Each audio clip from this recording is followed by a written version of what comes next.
Hello. Is it working? It's on. Sir हमारी आवाज के आगे माइक नहीं चल पाएगा. We love you too much. Make some noise. Thank you. Thank you for this wonderful welcome in Pune.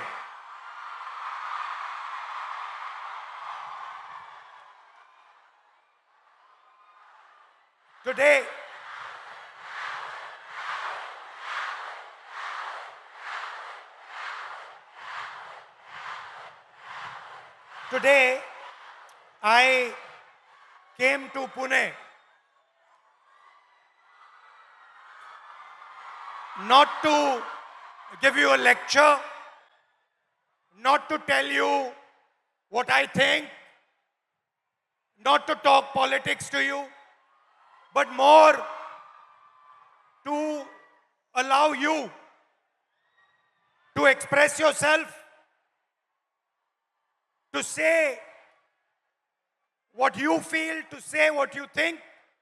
And what I've done is I've put a little framework, some ideas to allow you to think, express yourself.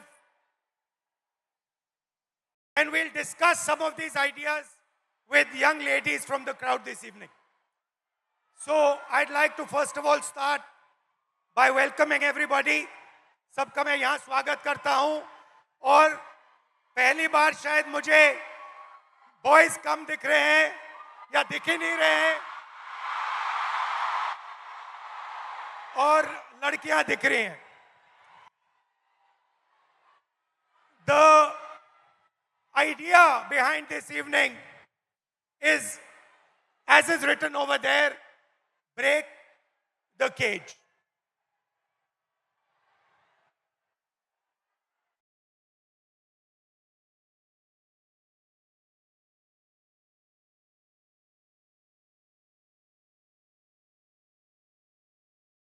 I'd first like to remind you of one thing. Can I do that? Now, all of you in your lives must have been told many things, nice things, bad things. Many of you must have felt scared. Do you feel scared sometimes on the street? You do? But I want you to remember one thing. If there's one thing that you remember from this evening, it is this: that every single one of you is unique in this universe. If I was to look for any one of you, I will not be able to find a replica of that person.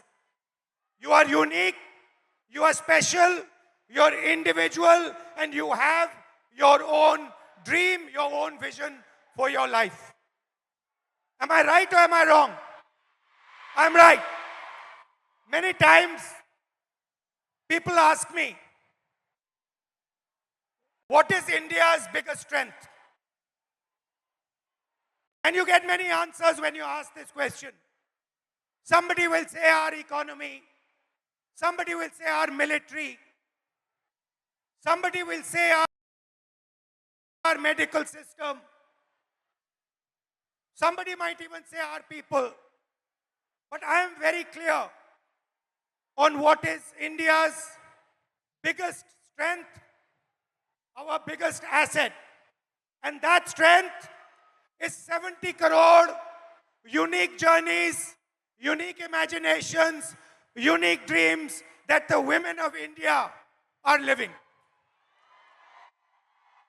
Somebody might say to me, well, there are 70 crore men. How do you say that 70 crore women are more important? What is your logic? My logic is the following. Women are by nature more sensitive, more gentle, more compassionate, and more forward-looking than men. And that is why I believe fundamentally that India's women, young, old, are India's biggest asset. Now, एक problem है, बहुत बड़ी problem है. Problem क्या है? Problem है कि whenever I speak to a man,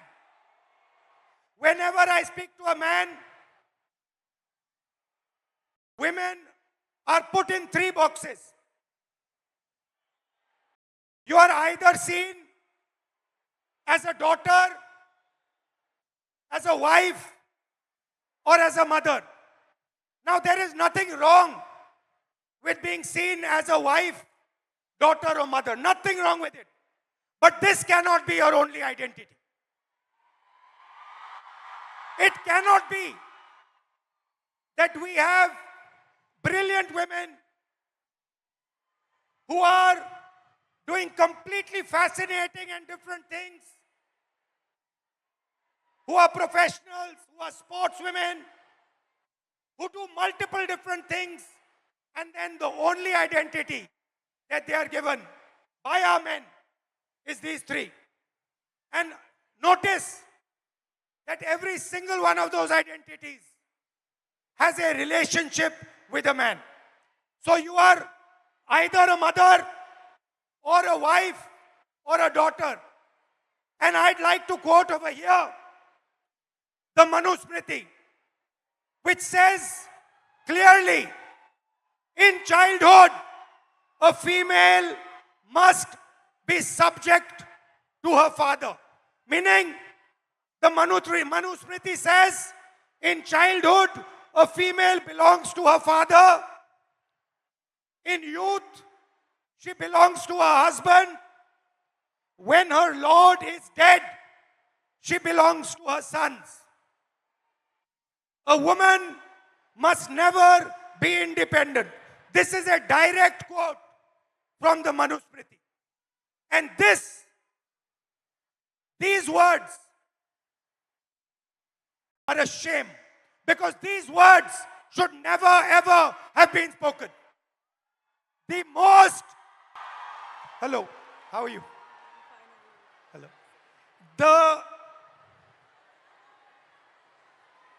The biggest strength of this country is the fact that our women should be independent, should stand for themselves, should believe in themselves. You belong to nobody. You do not belong to anybody except yourself. You have a relationship with your father. You have a relationship with your brother. You have a relationship with your husband. You have a relationship with your son. But you do not belong to them. You belong to yourself. And I'd like to listen to you. Hello, थोड़ा sir. आपका opinion सुनना है. थोड़ा परिचय कीजिए अपना. Yes. Hello, I am Advocate Rama Prasad Zavre. I have recently graduated. I'm a lawyer and I will be pursuing masters after this. I have noticed in the last 5 years that I spent taking my degree that women in my field are subjected to such stereotypes that my classmate would not be. They are given opportunities, networking opportunities, and even cases being handed to them only because they are men and they don't have a family. It doesn't matter if they stay home or not. Also, I have heard from my senior that it is a waste spending money on my LLM only because after a few years I won't be practicing and I will be raising a family, and it's really sad to see that my degree is just diminished to a point in my biodata. So how, when this happens, when you're in an exam at work and you're being told that you're a second-class citizen, that your degree does not matter, a man's degree matters, your degree does not matter, how does it make you feel inside? What do you want to say to India, to your friends here, about how you feel? Because I'm sure a lot of them also feel the same way. definitely. I want my colleagues, my teachers, my friends to have confidence in me that I won't need to prove that I have that degree. I studied for it, I put my energy, efforts into it, and I will be successful. I don't think I need to prove it to a man. Because, Now, this is, I like this. She's saying that why do I need to prove it to a man? Why does a woman 24/7 have to prove to a man that she is good enough? Fundamental question. Would you like to say something about that? Hello, my name is Jnaneshwari. I'm from Pune, Maharashtra itself. I completed my master's in culture, media and governance from Jamia University, Delhi. And I lost my father before 3 years. And after that, he got a cancer. After that, there was so much family pressure, society pressure, community pressure. My dad was a sanitary worker. And I had a huge pressure. You have to do the relinquishment certificate. You have to submit the certificate. You will not. If I'm asking anything in a property or in anything, it's like I'm asking for. I'm asking for like. It's not my right. I'm asking for the. घर में जो भी सारी चीज़ें हैं उसमें मैं हिस्से मांग रही हूँ, हिस्सेदारी मैं कर रही हूँ. As a woman I am asking for a हिस्सा. हाँ, और as a like if is any other man, if I have my brother and it's his right, but if I'm asking, it's मैं हिस्सा मांग रही हूँ. If your brother is asking, Yes. it's his right. Yeah. And if you are asking, मैं हिस्सेदारी कर रही हूँ घर Your- में. मैं हिस्सेदारी कर रही हूँ. हिस्सेदारी. Okay. Yes. Again, now I'm come back from Delhi and like there is a huge pressure for marriage, and guy want a girl who is look fair, educated, healthy, but he doesn't want the girl like me who wants to pursue But her career. you're a very beautiful girl. What do you mean he doesn't Thank you. want a girl like you? Thank you. But they want a girl like me, but they don't want like a girl who is who wants to pursue her career in journalism, in PR, or any social where you connect with the people, or it has a social job. They don't want like girl like me. They want 9 to 5 girl who is doing office work. She will come back at 5. She will serve you She will cook for you. She will serve you food and everything. The girl like me who wants to go into the journalism field, who wants to go on the. But why would a man not be proud of a wife who goes out, works, is independent, is living her own vision, her own dream? Why is it that the Then- man is uncomfortable with this idea? Then I think the man or his family would not be able to control on her. But why is this control so important for a man? Because always women treated as a secondary sex or human, they're not treated as an equal, or they're not treated as an equal human being or an equal citizen of this country, I feel. Do you think men feel they are superior to women? Yeah, definitely. Yes. They do? Yes, they do. So it's a mindset problem. Yeah, it's a mindset problem. It's a patriarchal problem. The way it's. And you come into contact every day of your life with this patriarchy. Yes. The roads are controlled by the patriarchy, Yes. right? Yeah. The businesses are controlled by the patriarchy. The school education system is controlled by the patriarchy. There is a caste hierarchy. Yeah. So how do you feel about this? Like, I just wanted to treat my education, or I wanted to look at my education it's a dignified thing. I wanted to treat myself as a human being, not as a secondary person or the citizen of this country. Do you get angry? Every day, You get every angry night. that what is going on? How is Yes. this happening? Yes, every day I got angry. Every night I started thinking about this, how it's like this. I'm educated. I completed my masters in Jamia. Still, I'm facing this. I'm an educated one. Still, I have to face this every day, every night, in every table conversation. It's every time. It's like, oh, you are the girl. You will You get. are? You are a girl. You will get everything. It's not about ki, oh, okay, you are educated, you have your own dreams, you have your own ideology, you can think, you have your own thoughts. It's not never like this. It's always like you are a girl, you are good looking, so any man will get married to you and you will have a good life. Right. Yeah. Well, thank you. Yes. Thank you. Nice to meet you. Thank you so much. Thank you, sir. So, we came up with an interesting word, control. Do you feel that society tries to control you, men try to control you? In everything that you do? So,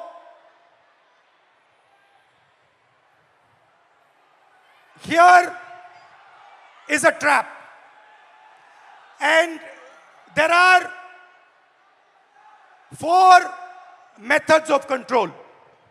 And I want to understand from you, have I got this right or have I got this wrong? The first method of control, violence.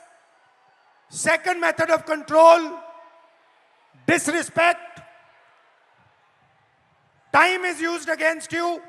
And in every single sphere of life, in some way or the other, men and the system is trying to control you, make sure that you do exactly what it wants. Agreed? And very interestingly, this oppression is disguised as concern. Ki we are very concerned about you.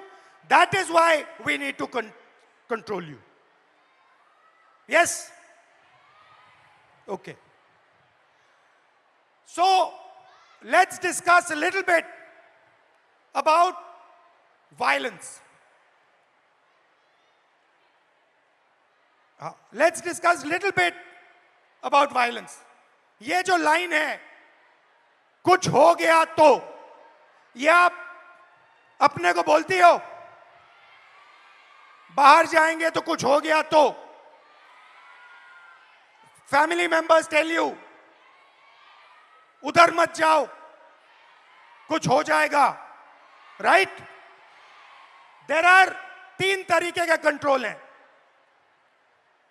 3 तरीके की हिंसा है, sorry. एक तो direct है. मैंने आपको पहली फोटो दिखाई, उसमें मैंने कहा कि 70 crore journeys are there. First thing to understand is before they are born, पैदा होने से पहले हर साल 4.5 लाख लड़कियों की हत्या होती है. That is the first violence, पहली हिंसा. दूसरी हिंसा हरासमेंट. इस भीड़ में से 80% लड़कियों को कहीं ना कहीं हरास किया गया है. राइट? सड़क पे, बस में, रेस्टोरेंट में, स्कूल में, कॉलेज में 80% महिलाओं को हरासमेंट किया जाता है. तकरीबन 30%, 29% महिलाओं पर फिजिकल वायलेंस होती है. घर में, सड़क पे मारा जाता है, धमकाया जाता है, पीटा जाता है. और फाइनल आंकड़ा अनबिलीवेबल, 100 में से 6 महिलाओं को हिंदुस्तान में रेप किया जाता है. 100 में से 6 महिलाओं को हिंदुस्तान में रेप किया जाता है. यह हुई direct physical violence. Violence of opportunity, 50% महिला एजुकेशन या काम को रिजेक्ट करती हैं सेफ्टी के कारण. हिंसा से बचने के लिए 50% महिला एजुकेशन बंद कर देती हैं या फिर जॉब छोड़ देती हैं. और आखिरी फाइनेंशियल हिंसा. क्यों? क्योंकि अगर आप एक महिला हो, एवरेज हिंदुस्तान की महिला को हर साल सेफ्टी पे 17,500 रुपए एक्स्ट्रा खर्च करने पड़ते हैं। ज्यादा ज्यादा कितना ज्यादा? इसका डबल। तो 3 तरीके की हिंसा है, एक तो डायरेक्ट हिंसा, एक फाइनेंशियल हिंसा और एक अपॉर्चुनिटी के कारण। तो पहला इंट्रैपमेंट है हिंसा। अब आपकी सुनेंगे। Welcome. What's your name? Tejaswini. Tejaswini. नमस्कार, कैसे नाम? सुचित्रा। मैत्री। हाँ? मैत्री। कब का? बताओ, who would like to start? आप शुरू करेंगी? बोलिए, बीच में आइए। Hello everyone. Hello sir. Hello. मेरा नाम सुचित्रा पागी है। मैं पालघर वसई से बिलोंग करती हूँ और अभी मैं इकोनॉमिक्स में मास्टर्स कर रही हूँ हड़पसर में SM जोशी कॉलेज में। जब हम सिक्योरिटी की बात करते हैं लड़कियों की, तो खुद के साथ होना और दूसरों के साथ होना बहुत अलग चीज़ है, उसमें ज़मीन आसमान फ़र्क है। जब हम पढ़ते हैं कि न्यूज़पेपर में पढ़ते हैं कि लड़की के साथ लड़की हरेस्ट हुई, उसका रेप हुआ, तो वो बहुत अलग बात होती है कि हम सिर्फ फील करते हैं कि उसके साथ ये हुआ तो वो क्या फील कर रही होगी। जब खुद के साथ होता है तो एक डर पैदा होता है मन में कि नहीं यार, लड़कों से बात नहीं करनी, लड़के बहुत स्केरी होते हैं। तो मेरी 15 साल पुरानी एक स्टोरी है। जब मैं 13 ईयर की थी, सिर्फ 8वीं कक्षा में थी, तो क्या हुआ, मैं 5 किलोमीटर गांव से दूर स्कूल में चल के जाती थी और उस टाइम गाड़ी वगैरह ऐसा कोई फैसिलिटी ज़्यादा नहीं थी। तो शाम को जब स्कूल छूटा तो मैं आई और चौराहे पर 3 लड़के थे।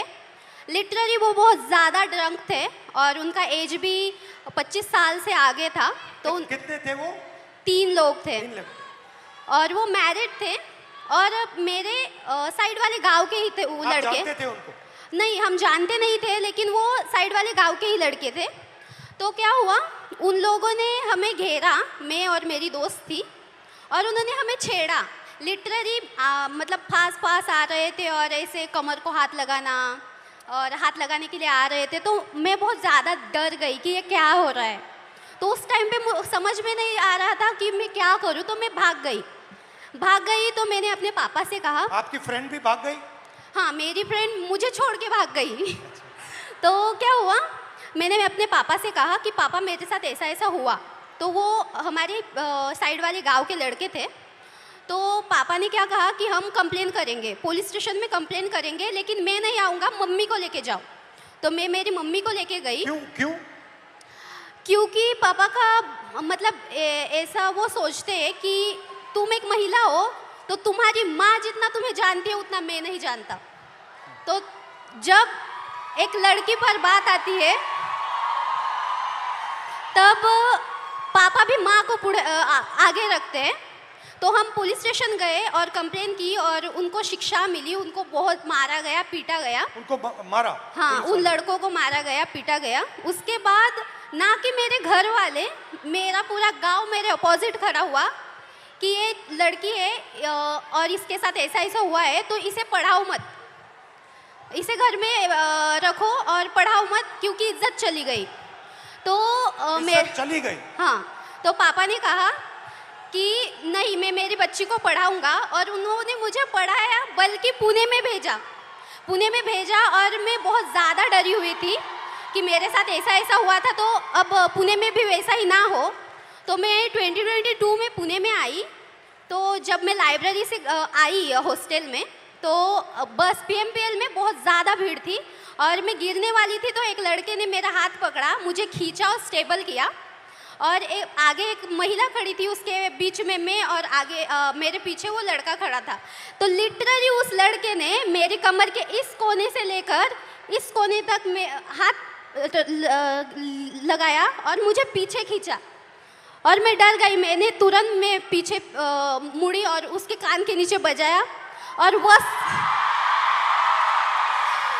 वह सिचुएशन ये थी सर कि वहाँ पर जो लड़कियाँ थी वो कुछ नहीं बोली। और अब जब मैं स्टेबल हुई कि अब नहीं, मेरे साथ ऐसा नहीं होगा, तो अभी रिसेंटली पिछले वीक में मैं अपने घर से वसई से पुणे आई। पुणे स्टेशन से ट्रेन पर मैं उतरी और वहाँ पर एक ड्रंक आदमी था, वो सामने से आया और लिटरली मेरे यहाँ पर ब्रेस्ट के नीचे छुआ उसने। तो मैंने उसके हाथ को पकड़ा और उसे मारा। वहाँ भी महिलाएं थी, वहाँ पे भी लड़कियाँ थी, महिलाएं थी, लेकिन वहाँ भी उन्होंने कुछ नहीं बोला। मतलब ऐसी सिचुएशन है हमारे इंडिया में, महाराष्ट्र में, कि लड़की के साथ ऐसा होता है तो भी कुछ लड़के होते हैं, लड़कियाँ होती हैं, वो अपने बहनों की तरफ नहीं बोलती, वो सिर्फ तमाशा देखती रहती है। तो मुझे यही सबसे बोलना है कि बहनों भाइयों प्लीज़ सपोर्ट करो और अपने सामने कुछ ऐसी सिचुएशन आ रही होगी तो प्लीज़ सपोर्ट करो और उसको बचाओ। मेरे साथ जो हुआ वो किसी लड़की के साथ नहीं होना चाहिए। और मैं बताना चाहूँगी सर कि अभी जो मेरे साथ जो इंसिडेंट्स हुए, तो मैं बहुत ज़्यादा डरती हूँ लड़कों से। मेरे मन में एक डर बैठा हुआ है कि लड़के सब ऐसे ही होते हैं, लेकिन आई एम सॉरी टू से बट सारे लड़के ऐसे नहीं होते। नहीं होते ना। Thank you. मेरा नाम तेजस्विनी है। मैं फैशन टेक्नोलॉजी में मास्टर कर रही हूँ, अभी 2nd ईयर में हूँ। मैं एक छोटे से गांव से आती हूँ। हम 4 बहनें हैं और एक छोटा भाई है। मैं आफ्टर 10 जब पुणे आई तो बेसिक तक का एजुकेशन है वो पूरा किया। कुछ रिश्तेदार, घर वाले, मेरी सिस्टर्स की सपोर्ट के बेसिस पे। पर आफ्टर दैट मैं आगे पढ़ना चाहती थी, तो मेरे घर वाले बोले कि अगर तुम्हें पढ़ना है तो अब शादी कर लो और पति के घर जाके जो करना है वो कर लो। देन आई डिसाइडेड कि नहीं, मैं नौकरी करूँगी और पढ़ूँगी।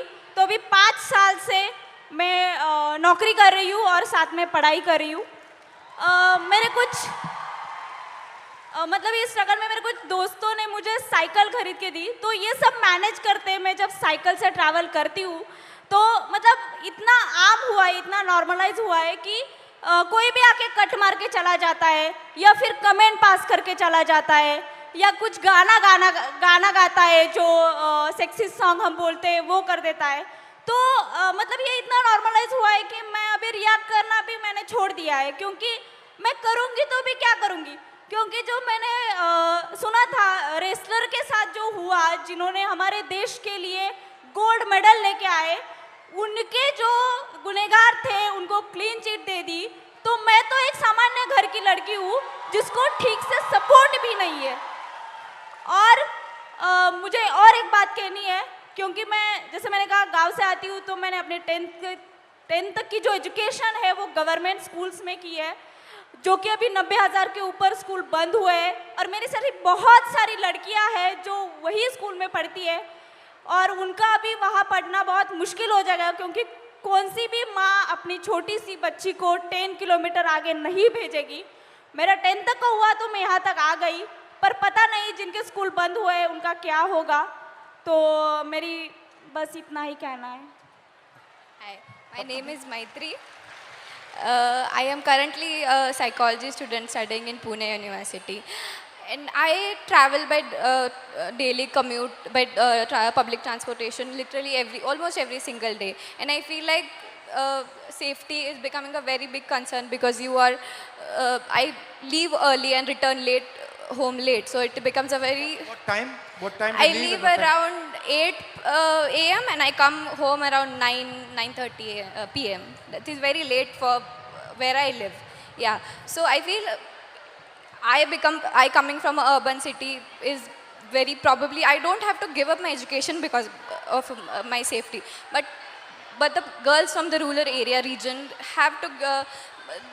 Their parents prefer that if they have to send their female children out to study, because villages don't really have schools for higher education. They prefer their son goes outside instead of their daughters because it is really safe. And I feel if education, the access to education has to become so difficult, I think it is becoming a barrier for education. Why do you think this mindset, ये जो mindset है कि बेटे को educate करना है, बेटी को एजुकेट नहीं करना है, बेटा जॉब कर सकता है, बेटी को जॉब नहीं करना है, ये माइंडसेट आता कहाँ से? I think the social norms created around कि लड़के कमा के खिला देंगे माँ बाप को, लड़कियों को तो शादी करके जाना है, तो लड़की का करेंगे क्या? Okay, thank you, thank you, thank you, thank you. तो नेक्स्ट, अभी हमने आपको हिंसा की बात की, अब कंट्रोल की बात करते हैं। लड़की बहुत मॉडर्न हो गई है। 60% हमारी जो लड़कियां हैं, 60% घर से अकेली नहीं जा सकती हैं। अगर घर से बाहर जाना होता है तो किसी के साथ जाना होता है। सेकंड, 45% शादी के लिए या हाउसवर्क के लिए, 45% शादी या हाउसवर्क के लिए ड्रॉप आउट करती हैं। और आखिरी, जो शायद सबसे अमेजिंग आंकड़ा है, और इससे तो मैं बहुत हैरान हुआ कि इस देश में सिर्फ 8% महिलाओं के पास इंडिपेंडेंटली ओन्ड प्रॉपर्टी है। मतलब फाइनेंशियल कंट्रोल, मूवमेंट पे कंट्रोल, और आप क्या करोगे उस पे कंट्रोल। नमस्कार, hello, what's your name? My name is Pradnya. Nisha. Welcome. Oh, you translate. My name is Sheikh Amna Usama. You can say. What? Yeah, I'm a translator. I'm Anushka, and my name is Anushka, and I'm translator for Nisha. Yeah. So, कौन शुरू करेगा? आप करेंगे? बोलिए। So, नमस्ते control, sir. आपको control कैसे किया जाता है? फाइनेंशियली कंट्रोल कैसे किया जाता है? मूवमेंट में कंट्रोल कैसे किया जाता है? So, namaste sir and hello everyone. My name is Pradnya Kumar Gawande and I am the student of YSY BSc Cyber and Digital Science. So sir, हम सब समझ रहे हैं या फिर ऐसा बोल रहे हैं कि पूरा जो वर्ल्ड है अभी AI पर डिपेंड है और साइबर सिक्योरिटी पर डिपेंड है। तो मुझे पहले से ही साइबर सिक्योरिटी ये कोर्स करना था, बट ये कोर्स गवर्नमेंट कॉलेजेस में अवेलेबल नहीं है और पुणे के रेपुटेड कॉलेज की फीस अराउंड 3 लाख मतलब एनुअल फीस है सर ये, जो कि मैं अफोर्ड नहीं कर सकती। मेरे पापा ड्राइवर है और मम्मा हाउसवाइफ है मेरी, मुझे एक छोटी बहन भी है और इसके अलावा मैं बच्चों को इवनिंग ट्यूशन्स वगैरह पढ़ाती हूँ। क्लिनिक में एज अ रिसेप्शनिस्ट में काम करती हूँ, जिससे मेरा ट्रैवलिंग वगैरह मैनेज हो जाता है। तो मैंने मेरा डिसीजन चेंज करके दूसरे कॉलेज में एडमिशन लिया, जहाँ पे मुझे साइबर सिक्योरिटी स्कॉलरशिप के साथ नहीं मिल रहा था, तो मैंने दूसरा कोर्स ले लिया, cyber and digital science. So sir, मैं क्विक हिल फाउंडेशन की तरफ से साइबर अवेयरनेस करती हूँ और मुझे बच्चों की प्रॉब्लम्स ये समझ आ रही है, महिलाओं की प्रॉब्लम्स ये समझ में आ रही है कि एआई के द्वारा उनके फ़ोटोज़ बहुत अश्लील मतलब वे से एडिट करके उनको डिमांड की जा रही है कि अगर आप मुझे इतने पैसे नहीं दोगे तो मैं आपके फ़ोटोज़ सोशल मीडिया पर डाल दूँगा। और इसका सोल्यूशन सिर्फ और सिर्फ साइबर सिक्योरिटी जो वॉरियर्स जो साइबर वाले हैं उनके पास है। और ऐसे कोर्स को हमें स्कॉलरशिप क्यों नहीं दी जा रही है, और स्कॉलरशिप नहीं है तो गवर्नमेंट में ये कोर्स क्यों नहीं है। और ठीक है, अगर हम लड़कियां ये वर्किंग होके सीख रहे हैं तो फैमिली के रिस्ट्रिक्शंस और सोसाइटी के रिस्ट्रिक्शंस कि इतने बजे घर क्यों आ रही हो, कॉलेज के अलावा आप इधर उधर क्यों घूम रही हो, इतने बजे इसका कॉल क्यों आ रहा है, बाहर जा रहे हो स्कार्फ बांध के ही जाओ, या फिर और कुछ, इनसे बात मत करो, उनसे बात मत करो, ये मत पहनो। आपके मम्मी पापा कहते हैं, कौन कहते हैं? एक्चुअली मेरे मम्मी पापा सपोर्टिव है, बट हम ऐसे एरिया से आते हैं कि अगर हम पुणे में भी रह रहे हैं तो थोड़ा एरिया अलग पड़ता है सर। वहाँ पे सोसाइटी उनको रोक टोक करती है और वो भी सोसाइटी के प्रेशर के अंडर अगर हम पढ़ रहे हैं और हमारे ऊपर फाइनेंशियल प्रेशर है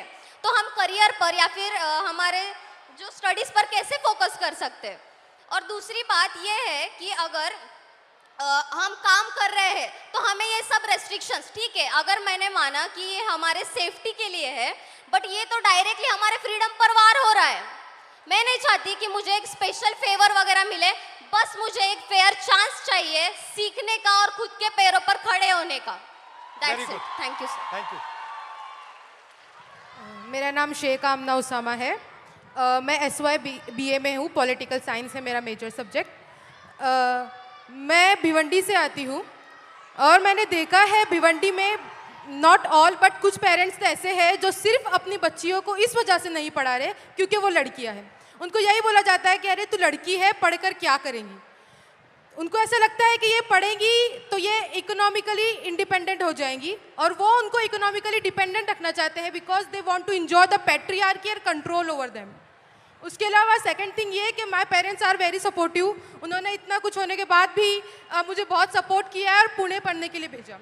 पुणे में मैं एक UPSC एस्पिरेंट हूँ, तो मुझे क्लासेस जाने के लिए, कोचिंग क्लासेस जाने के लिए मैं पब्लिक ट्रांसपोर्ट का यूज़ करती हूँ। पब्लिक ट्रांसपोर्ट में भी लड़कियाँ इतना अनसेफ फील करती है कि कभी कभी ऐसा होता है कि अगर आप बस में चढ़ो और कोई आदमी के पास एक सीट खाली है बस की, तो आपको 10 मरतबा सोचना पड़ता है कि मैं बैठूं या मत बैठूं, मैं रुकूं कि कोई महिला के बाजू में सीट खाली हो जाएंगी, मैं उधर जाके बैठूं।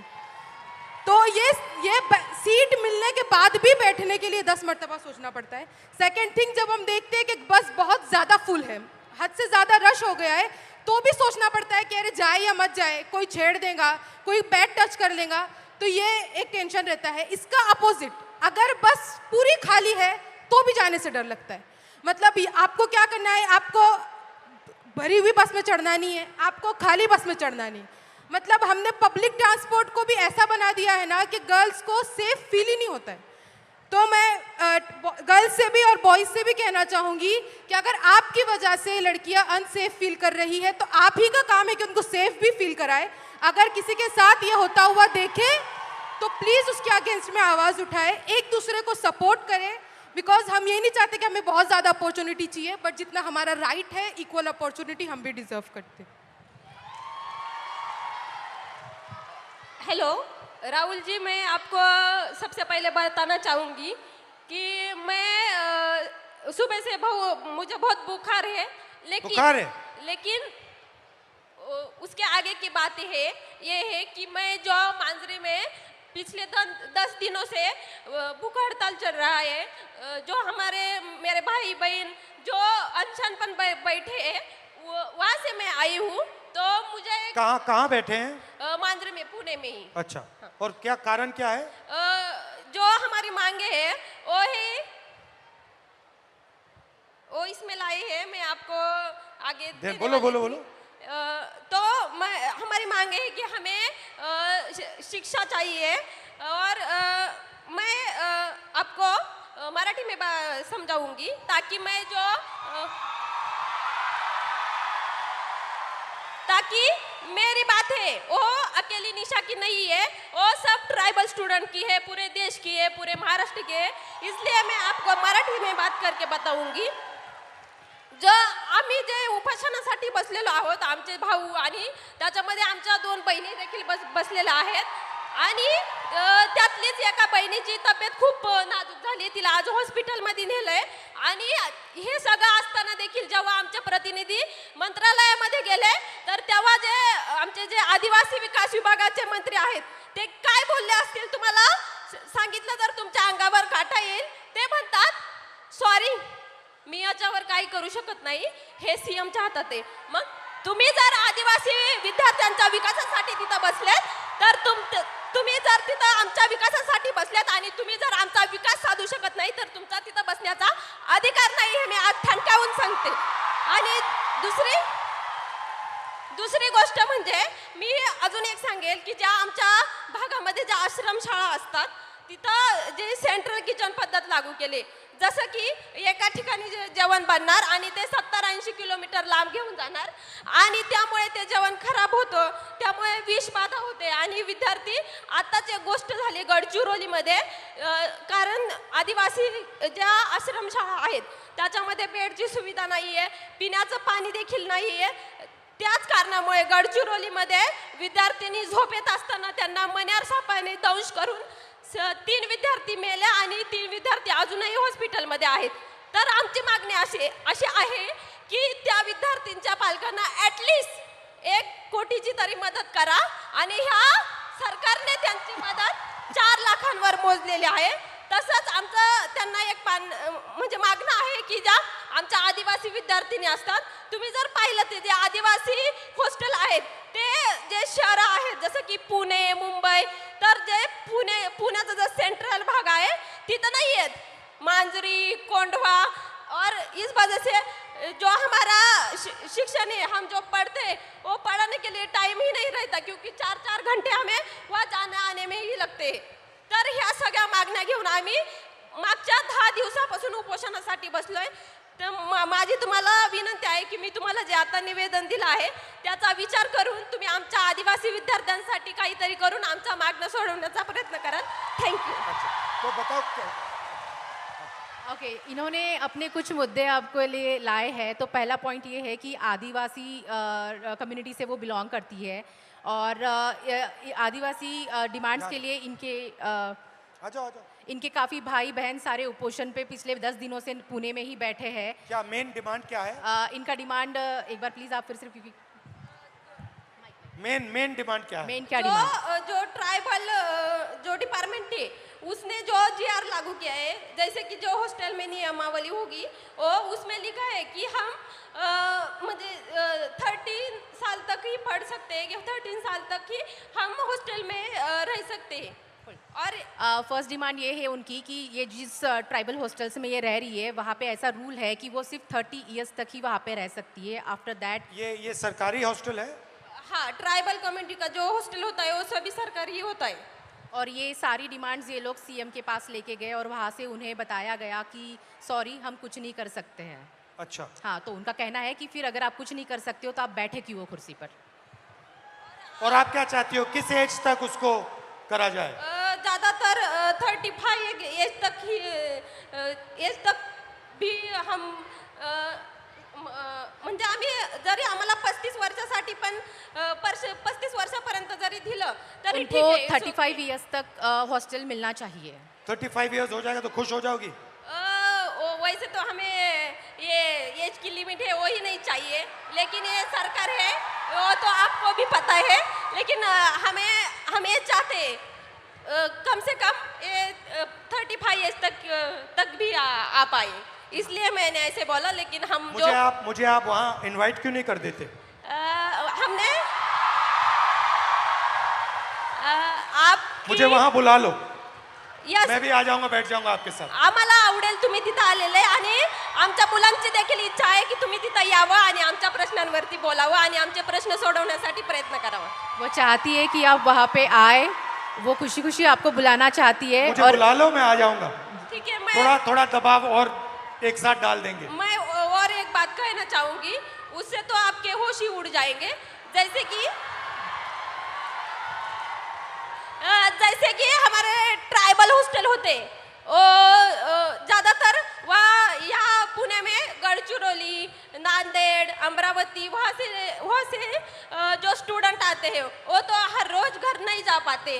और जुन्नर जो आंबेगांव वो तो लड़कियाँ जाकर आती है, लेकिन वो जो गढ़चिरौली के स्टूडेंट होते हैं वो नहीं जा पाते. तो हम दिवाली में या किस छुट्टी में गए और 1 महीने से ज़्यादा वहाँ पर रहे तो वो बोलते हैं कि आप फिटनेस सर्टिफिकेट लाए. और वो फिटनेस सर्टिफिकेट क्या होता है कि हमारी प्रेगनेंसी टेस्ट की जाती है. और हम जब इस बात पे आवाज़ उठाते हैं तो वो बोलते हैं कि आपको 1 महीने में, आप शांति से सुनिए क्योंकि ये बात बहुत ही गंभीर है. मैं कहना चाहूँगी कि हम जब उनको पूछते हैं कि ये क्या है, ये क्यों करना है, तो वो बोलते हैं आपको 1 महीने में आपको जानलेवा बीमारी हुई तो और बीमारी हुई तो मैं क्या कहना चाहती हूँ उन प्रशासन को कि आप जो आपकी जो स्कूल है, जो आश्रम शाला है, प्राइवेट स्कूल है, सभी स्कूलों में जो 24 घंटे एक नर्स क्यों नहीं रख पाते? Thank you. थैंक यू, बहुत अच्छा लगा। मुझे बुला लो, मैं आ जाऊंगा, ठीक है? Thank you. तो डिसरिस्पेक्ट की बात करते हैं। लोग क्या कहेंगे? पहली स्लाइड में हमने आपको फिजिकल वायलेंस की बात बताई, रेप की बात बताई, हिंसा की बात बताई, मगर शर्म के कारण 99% of sexual violence cases, rape cases, molestation cases, ये अनरिपोर्टेड जाते हैं। तो वो जो 6% का आंकड़ा है वो एक्चुअली सच्चा आंकड़ा नहीं है। सच्चा आंकड़ा उससे बहुत ज्यादा है, मगर शर्म के कारण अनरिपोर्टेड जाते हैं। 84% महिलाओं को काम करने के लिए परमिशन लेनी पड़ती है। और फाइनल, सैलरीड महिलाएं जो हैं, किसी भी जॉब में हिंदुस्तान में अगर आप सैलरीड महिला हैं तो आपको 25% सैलरी पुरुषों से कम मिलती है। तो ये बात हुई डिसरिस्पेक्ट की। आखिरी, are they coming? Hello. So before we move on, sir, there is someone very, very special who's joining us here today. Okay, okay. And sir, Bhojpuri गानों से पॉलिटिकल सटायर भी करती हैं। Neha Rathore ji is Hello. here. So How Neha are you? Rathore Nice ji, to please see join us. Disrespect, आप disrespect की बात करेंगी? जी बिल्कुल, और बिल्कुल डिसरिस्पेक्ट और इज्जत पे हम लोग बात करने आए हैं। तो मैं आप लोगों को बता देना चाहती हूँ, मेरा नाम सर नेहा है, नेहा सिंह राठौर मेरा पूरा नाम है। मैं भोजपुरी में लोकगीत लिखती हूँ, गाती हूँ, और मैं सरकार से उन तमाम मुद्दों पर सवाल पूछ लेती हूँ जो सरकार को पसंद नहीं आते, और बदले में मुझे ढेर सारी गालियाँ और FIR झेलने पड़ते हैं। ये किस बात की इज्जत है भाई महिलाओं की? डेमोक्रेसी में हम अपने प्रधानमंत्री से सवाल नहीं पूछ सकते हैं, तो ये किस बात की इज्जत है? मुझे याद है सर, मैं शादी करके नई नई ससुराल आई थी, और मैंने उस दौरान एक गीत गाया था यूपी में काबा, और मेरे पीछे जीप भर भर के पुलिस भेजी जा रही थी। गांव देहात के लोग मेरे हस्बैंड के बारे में, मेरे ससुराल के बारे में बहुत कानाफूसी करते थे कि बताओ कैसी लड़की ब्याह लाया है, पता नहीं कौन सा क्राइम करके आई है, ये पुलिस आ रही है। तो ये किस तरह की इज्जत है? और मैं समझती हूँ कि एक महिला होने के नाते, एक महिला होकर अगर आप समाज में नाम बनाना चाहते हैं या किसी सामाजिक मुद्दे पे मुखर होकर बोलना चाहते हैं, सर ये बहुत कठिन है। पुरुषों की ट्रोलिंग बहुत अलग तरीके से होती है, महिलाओं की ट्रोलिंग बहुत अलग तरीके से होती है। महिलाओं के लिए कुछ नहीं करना है, बस इसका चरित्र खराब है बोल दो, यही बोल दो, और इतना काफ़ी है सर, हम हतोत्साहित हो जाते हैं। वो तो अलग बात है कि मैं थोड़ी ज़्यादा ढीठ लड़की हूँ, तो मैं नहीं डरती हूँ। वो सर मुझे गालियाँ दे रहे हैं पिछले 5 सालों से, और कहते हैं तुझे पिछले 5 सालों से गालियाँ दे रहे, तू सुधरी नहीं। मैं उनसे बता देना चाहती हूँ कि मैं नहीं सुधरने वाली हूँ। मैं भी, मुझे भी सालों से गाली दे रहे, मैं भी नहीं सुधर रहा हूँ। बिल्कुल बिल्कुल सर। मुझे याद है सर, एक और अगर समय हो तो मैं एक गीत सुनाना चाहूँगी सर, बोलिए, अगर बोलिए। समय हो तो, क्योंकि मैं भोजपुरी के लोकगीत लिखती गाती हूँ। अरे औरत पे जोर दिखावे ई कैसा मर्दाना, मर्दाना की मैं बात कर रही हूं तो समझ लीजिएगा वही 56 इंच वाला। औरत पे जोर दिखावे ई कैसा मर्दाना, साहेब छोड़ दो ना बेटी बहुओं को धमकाना।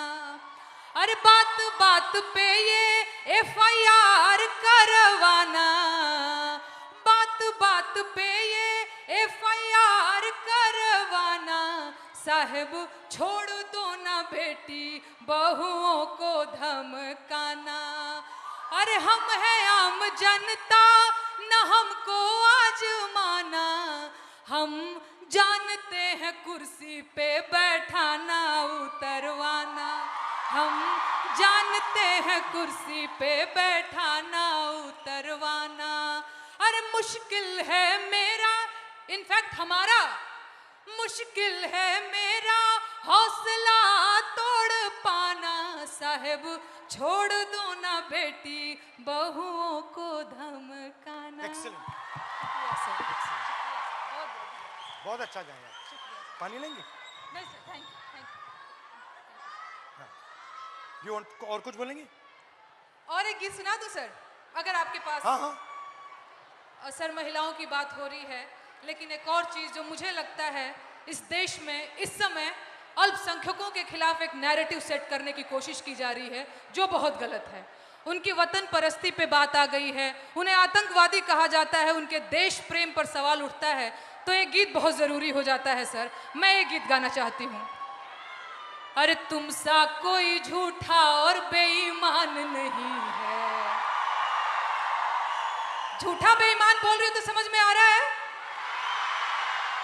हो तुम सा कोई झूठा और बेईमान नहीं है, किसी एक की बपौती हिंदुस्तान नहीं है।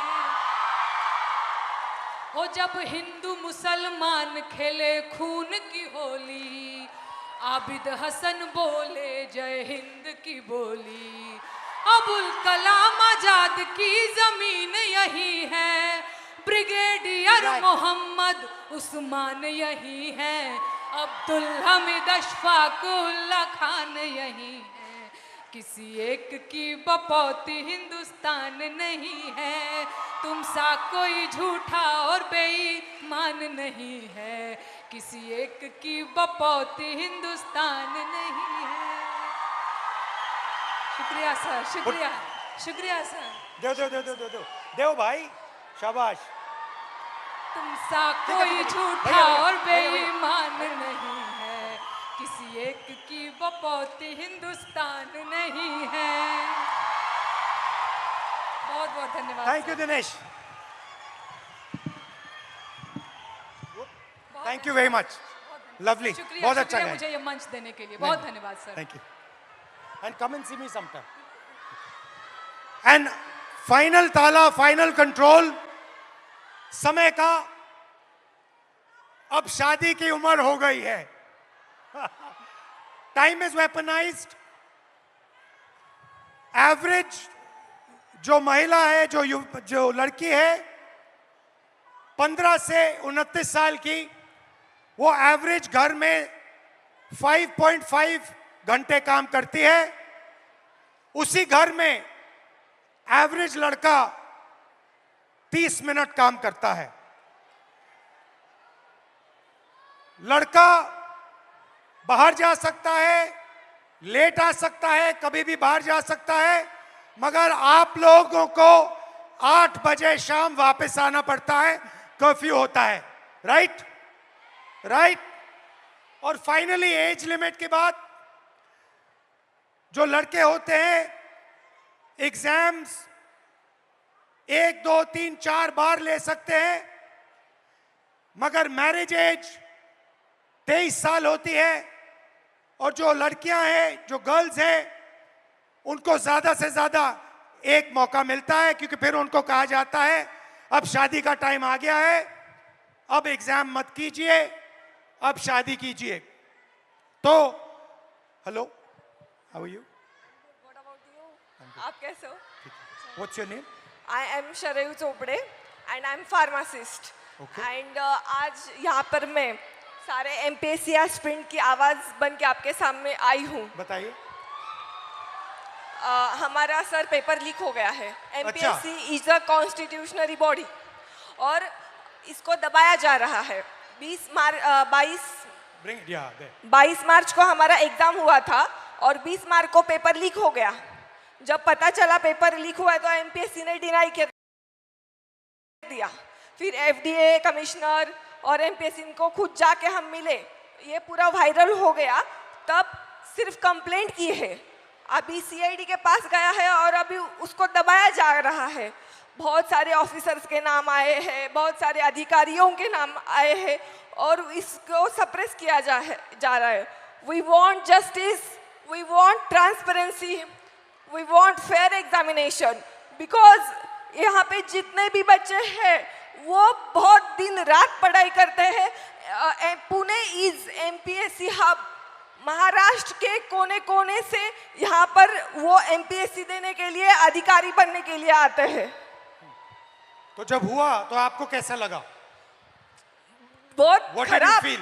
हमारा तो दिल टूटा। एज अ वुमन हमें मैरिज का प्रेशर रहता है, घर वालों का प्रेशर रहता है, सोसाइटी का भी प्रेशर रहता है हमें। और जब पेपर लीक होता है तो लड़कियों पर असर अलग होता है, पुरुषों पर अलग होता है, क्योंकि आपकी डेडलाइन होती है, उनकी डेडलाइन नहीं होती है। हमारा तो पूरा करियर खत्म होने के चांसेस रहते हैं 100%। सर ये पेपर लीक कितने हो क्यों रहे हैं? ये इंक्रीज हो गए हैं, बढ़ते जा रहे हैं, जो ये बढ़ क्यों रहे हैं? क्या लगता है आपको? बोलो क्या मैं क्लियर? जिसको पकड़ा हुआ है, जिसका नाम आया है, वो अभी गुजरात में फरार है। अच्छा, यस।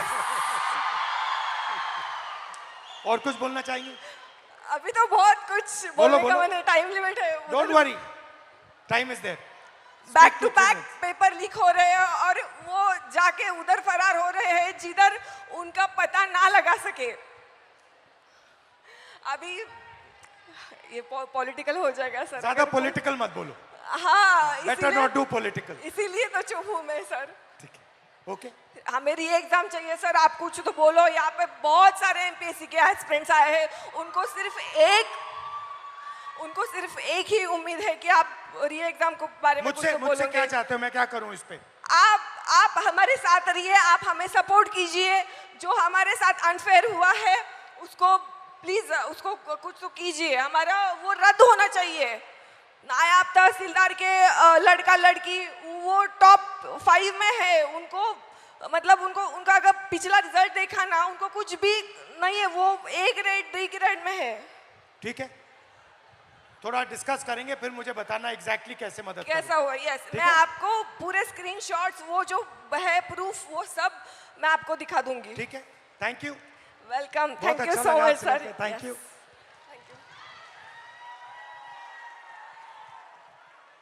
तो शुरुआत में मैंने कहा कि एक माइंडसेट है, मनुस्मृति का माइंडसेट, महिलाओं को दबाने का माइंडसेट।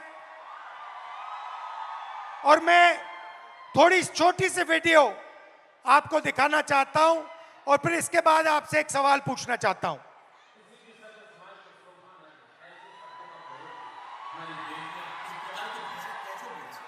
ये 50 करोड़ की गर्लफ्रेंड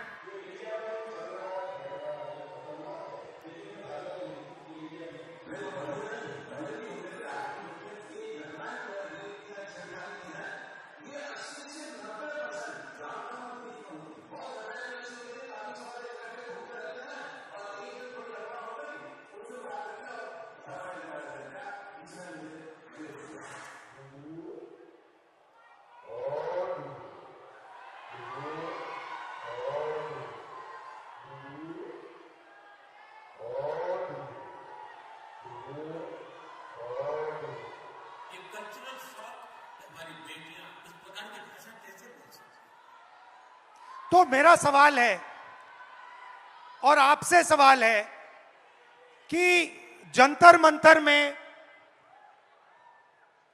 गालियां लड़कों ने भी दी और लड़कियों ने भी दी, बट प्रधानमंत्री कह रहे हैं कि गाली देना कल्चरल शॉक लगा हमें, क्योंकि लड़कियों ने गाली दी। लड़के गाली दे तो कोई प्रॉब्लम नहीं है, उनके लिए अलाउड है, मगर अगर लड़की गाली दे तो कल्चरल शॉक है, शोभा नहीं देता। मोहन भगवत जी कहते हैं कि इंडिया में रेप होता है और भारत में रेप नहीं होता है। खट्टर जी कहते हैं कि 80% रेप महिला के कारण होते हैं। तो ये एक माइंडसेट है और ये इस माइंडसेट से लड़ाई चल रही है। माइंडसेट क्या है कि लड़की की एक जगह है, वो पिंजरे में बंद होनी चाहिए, उसका कंट्रोल रहना चाहिए, उसको काम नहीं करना चाहिए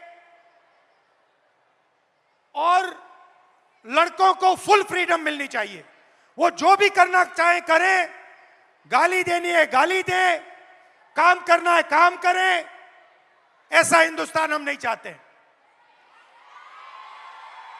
हम न्याय चाहते हैं, सबकी रिस्पेक्ट होनी चाहिए, सबकी रिस्पेक्ट होनी चाहिए, लड़कों की होनी चाहिए, लड़कियों की होनी चाहिए। और ये जो आपके दिल में है, जो डर है, इसको जल्दी से जल्दी मिटा देना चाहिए हमेशा के लिए। तो आइडिया क्या है? ये जो महिलाएं हैं, जो लड़कियां हैं, ये हिंदुस्तान की स्ट्रेंथ है। आप इस देश की फाउंडेशन हो, आप इस देश के फ्यूचर हो। आपको पेट्रियार्की दबाती है, डराती है, धमकाती है, कंट्रोल करती है। मिलकर इस पेट्रियार्की को खत्म करना है। Smash the patriarchy. And my message to you, simple message: be loud, be proud and fight for your space in society. Hello? Huh? We'll do it. I'll just do it. Come. Hello sir. Hello? देश में लोकशाही आज लग रहा है। आज लग रहा है। Grab my hand. Spread out a little bit. Go like this.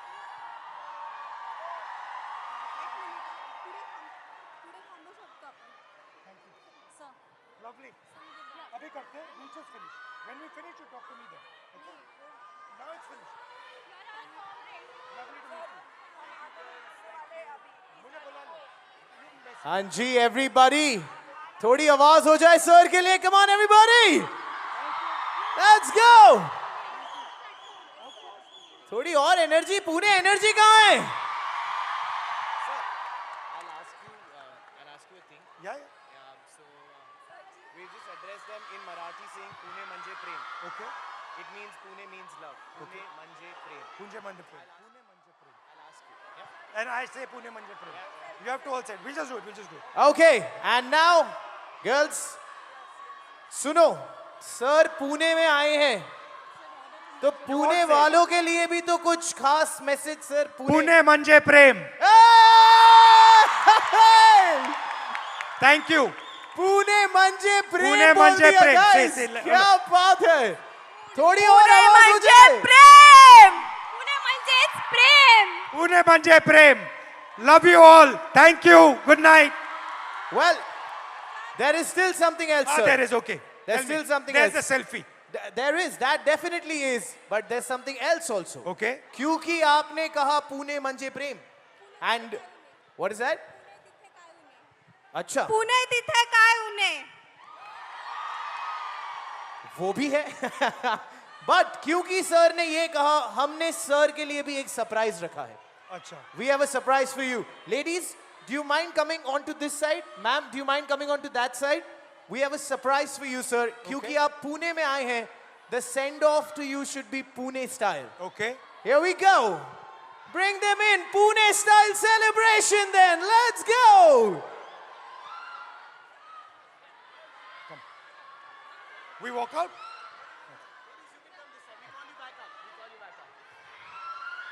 Pune ready ho? Pune style ke liye? All right, sir. Here's a surprise for you. 3, 2, 1.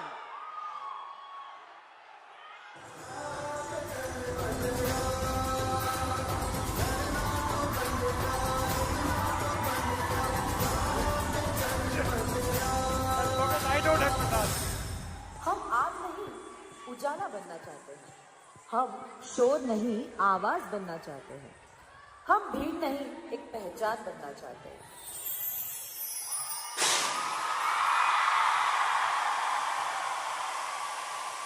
And with that, everybody make some noise for Shri Rahul Gandhi! Thank you. And now the selfie, sir. The epic selfie, 15,000 women coming together. Thank you, girls. Thank you so much. Thank you. Let's get a picture with sir.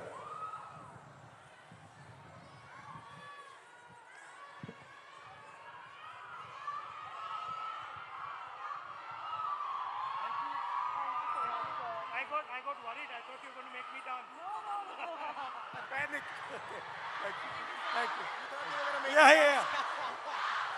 And now, Thank you. and now, सब तैयार हो जाओ sir के साथ selfie के लिए everybody.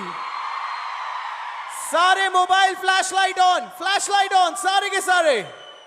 Sir, पिछली बार आपने पिंक शर्ट पहना था, ये तो जलजला मच गया था। इस बार yellow is the season. I am sure पूरा इंडिया ये भी फॉलो करने वाला है।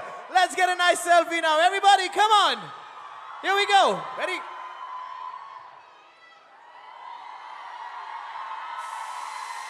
press this button, only this one. Yes, sir. This one. Yeah, you can do it. Come on, Pune! Thank you. And on that note, thank you, sir. We truly, truly, truly love you. Thank you. And you are the person we look forward to do anything Thank and you very everything. much. Thank you for being Thank here, you. sir. And thank you everybody. Thank you for a lovely evening. Come. Really? She wants to come. Oh my God. अब तो sir ने कह Why दिया don't the other girls also come?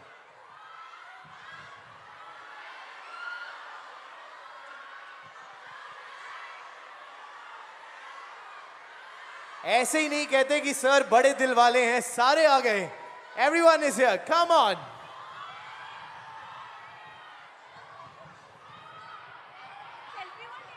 We do a selfie. Come. Hi.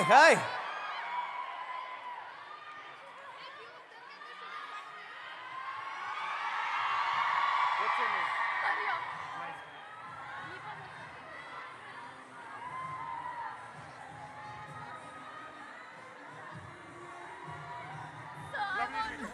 I want to talk to you about many things. I would love to meet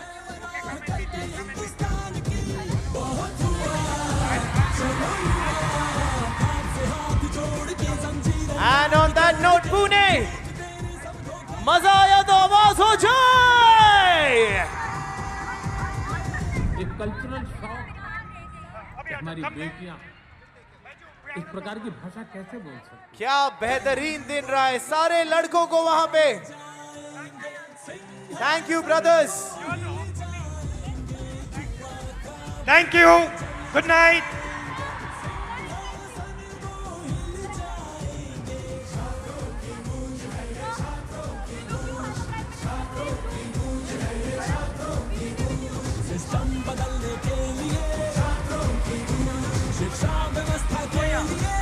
I forgot. Welcome and love you to the boys also. Good night. Thank you.